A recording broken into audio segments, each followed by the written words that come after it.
Hi there, this is Janet Gerson-Siegel and I'm the Lonely Writer.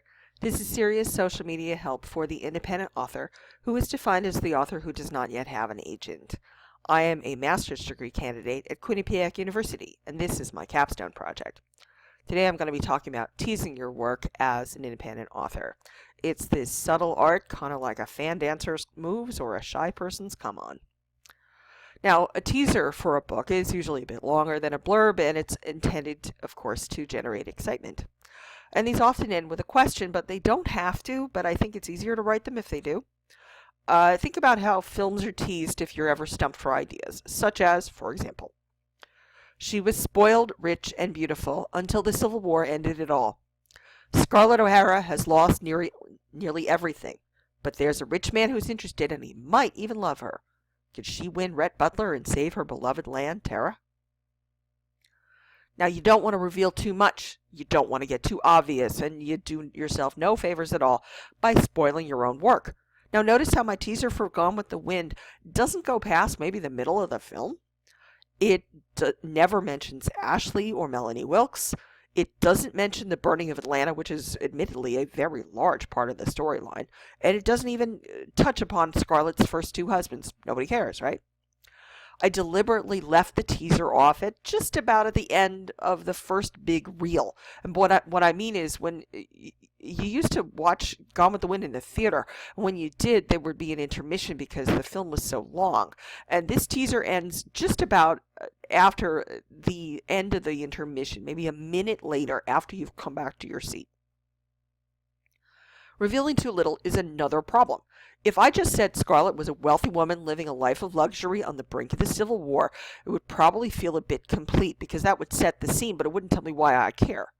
So if I go a little further, I add Rhett Butler's name to the teaser. That brings in the male main character. It's also important because marrying Rhett is one of Scarlett O'Hara's main character drivers.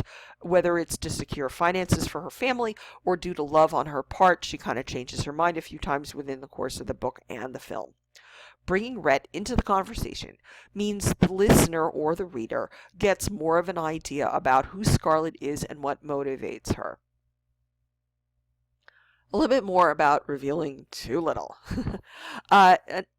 Another part about using Rhett Butler's name and mentioning him in the sample for Gone with the Wind is because his arrival in Scarlett's life is essentially the inciting incident. I mean, you start off with this picnic where she's kind of adored by a bunch of guys, and then suddenly she sees Butler. And that changes everything. And this happens very early in the film, and it happens very early in the book as well. Now, according to Narrative First, which is at narrativefirst.com, they say the inciting incident is the dividing line between the backstory and the story, and it's what sets off the plot and gets the ball rolling, and that is exactly what Butler does. So if you can mention the inciting incident, if you can glance off it and talk about it and put that into your teaser, I think that's going to help you a lot. A bit more about inciting incidents. Should you always mention them? I think it can't hurt, and in fact, I think the inciting incident seems to be the heart of a teaser. And that's even more than a blurb or an elevator pitch or anything of this sort. It's really a big part of teasing your work is to talk about the inciting incident. So the White Rabbit hops down the rabbit hole, Rhett Butler arrives, the Twister carries Dorothy away.